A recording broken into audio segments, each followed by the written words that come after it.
વડોદરામાં વકીલોને હાલાકી પડી છે। સ્ટેમ્પ વેન્ડરોના લાયસન્સ રિન્યુ ન થતા વકીલો અટવાયા છે।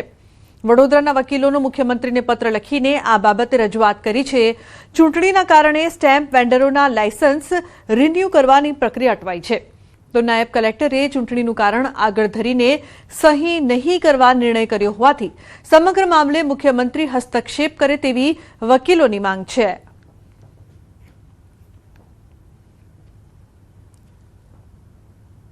ગીર સોમનાથના ઉનાના નાંદ્રક ગામે સિંહ દેખાયા છે।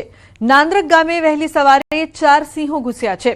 ગામમાં સિંહ ઘૂસતા પશુઓમાં અફરાતફરી। સિંહોએ ગાયોનો શિકાર કરવા દોડ લગાવી હતી। દ્રશ્યો સીસીટીવી કેમેરામાં કેદ થયા છે।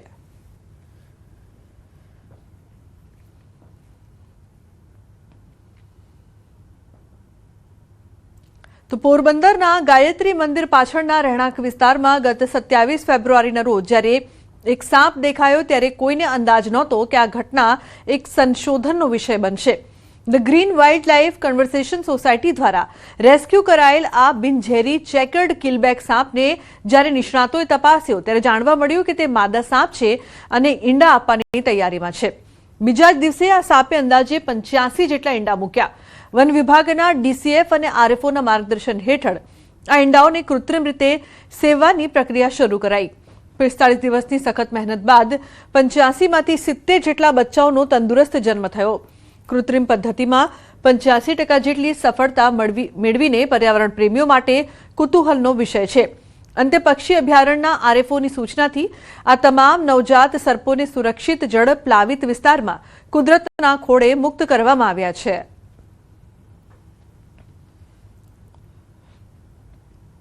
જૂનાગઢ શહેર ગિરનાર જંગલ બોર્ડરને અડીને આવેલું છે એટલે અવારનવાર સિંહો રસ્તા પર તો ક્યાંક રેવન્યુ વિસ્તારમાં આવી ચડતા હોય છે। ગિરનાર જંગલમાં અંદાજે 54 જેટલા સિંહો વસવાટ કરે છે। છેલ્લા ઘણા સમયથી શહેરના બિલખા રોડ પર અસામાજિક તત્વો દ્વારા સિંહ પજવણી કરવાનો વિડીયો વાયરલ થયો હતો। આવી ઘટનાને રોકવા વન વિભાગ નિષ્ફળ થયો હોવાના આક્ષેપો થઈ રહ્યા છે। તો બીજી હાઈવે પર વાહનોની પૂરપાટ ઝડપે અવરજવરના કારણે સિંહની સુરક્ષા પર ખતરો ઊભો થયો છે, જેને લઈને સિંહ પ્રેમીઓએ નારાજગી વ્યક્ત કરી છે અને આવા તત્વો સામે કાર્યવાહીની માંગ કરી છે। આક્ષેપો પર વન વિભાગે જણાવ્યું કે દરેક સિંહનું સતત મોનિટરિંગ કરવું તે શક્ય નથી અને વન વિભાગ સિંહ મામલે સતત સતર્ક છે। સિંહ દર્શનનું આયોજન હોય એવું લાગે તમને, 2 જણા સ્ટાર્ટિંગમાં બેઠા હોય, 200 મીટર દૂર બીજા 2 જણા બેઠા હોય, વળી 200 મીટર દૂર બીજા 2 જણા બેઠા હોય। આવી રીતે લોકો બેસી અને જ્યારે સિંહની મૂવમેન્ટ દેખાય તો એકબીજા ફોન કરી અને વ્યવસ્થિત ટોળું ભેગું થાય અને પછી એની પજવણી થાય છે। તો આ તાત્કાલિક ધોરણથી બંધ થાય ને એવી અમે માગણી કરીએ છીએ। જે ધરાનગરથી ખડિયા સુધીનો વિસ્તાર છે, જે રોડ છે બિલખા રોડ, એ વર્ષોથી સિંહનો કોરિડોર છે, જ્યાંથી સિંહ મૂવમેન્ટ કરતા હોય, રેવન્યુમાં જાય, રેવન્યુમાંથી જંગલમાં આવે।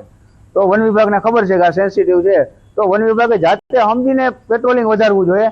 અને ક્યારેક એવું થાય છે કે અચાનકથી સિંહનો ગ્રુપ છે રોડ ઉપર આવી જાય કે રેવન્યુ વિસ્તારમાં આવી જાય, મગર જેમ અમારે સ્ટાફને જાણ થાય છે એ તરત ત્યાં પહોંચે અને દર રાત્રિને અમારી એક ટીમ બનાવી છે જો આ બાબતે રાત્રિને પેટ્રોલિંગ કરે છે અને આ વિસ્તારમાં જોયું છે કે ક્યાંય સિંહની પજવણી ના થાય।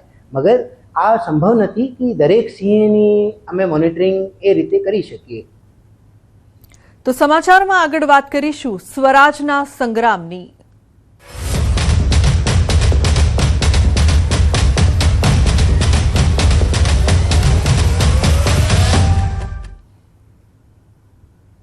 અમદાવાદમાં સ્થાનિક સ્વરાજની ચૂંટણીની તૈયારીઓ તેજ। મહાનગરપાલિકામાં 48 વોર્ડમાં મતદાન થશે।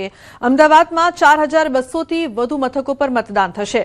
ગરમીને લઈને બૂથ પર પાણીની વ્યવસ્થા કરવામાં આવશે। મથક પર હેલ્થની ટીમ પણ રહેશે સ્ટેન્ડ બાય, તો ક્લસ્ટર વાઇઝ હેલ્થની ટીમ તૈનાત રહેશે। અમદાવાદ મહાનગરપાલિકામાં 48 વોર્ડ છે, જેમાં 4257 જેટલા કુલ મતદાન મથકો છે જ્યાં મતદાન થવાનું છે।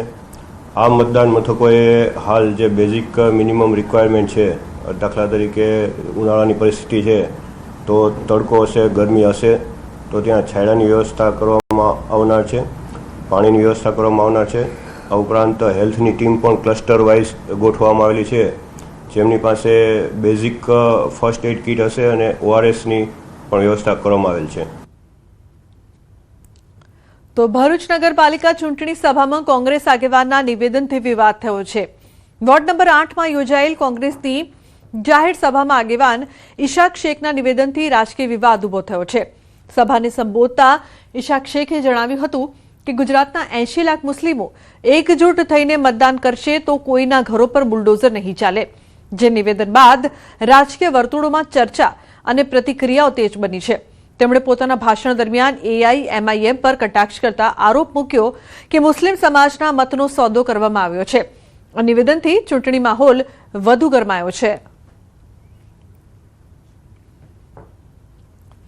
तो तुम जो गुजरात के अंदर ये कहता है इसाक भाई 80 लाख मुस्लिम समाज के लोग रहते हैं, अगर तुमने 80 लाख वोट डाल दिए ना इस बार तो याद रखना तुम्हारे घरों पर बुलडोजर कभी नहीं आएगा. તો ભરૂચમાં કોંગ્રેસ આગેવાન ઇશાક શેખના નિવેદન પર રાજકીય ગરમાવો. ભાજપે કોંગ્રેસને આપ્યો કડક જવાબ. પ્રદેશ ભાજપના કારોબારી સભ્ય મારુતિસિંહ અટોદરિયાએ આપી છે પ્રતિક્રિયા. બુલડોઝર કોઈ ધર્મ કે સમાજને જોઈને નહીં પરંતુ દેશ અને સમાજ વિરોધી તત્વોની મિલકત સામે કાયદેસરની કાર્યવાહી તરીકે ચલાવવામાં આવે છે. આવા નિવેદનો કોંગ્રેસની માનસિકતા અને રાજકીય અભિગમને સ્પષ્ટ કરે છે. આ બુલડોઝર કોઈ જ્ઞાતિ કે કોઈ જાતિને જોઈને ફેરવવામાં નથી આવતું. આ બુલડોઝર જે લોકો દેશ વિરોધી, ગુજરાત વિરોધી, સમાજ વિરોધી જે લોકો કૃત્ય કરે છે તેમની વિરુદ્ધમાં ફરતું હોય છે.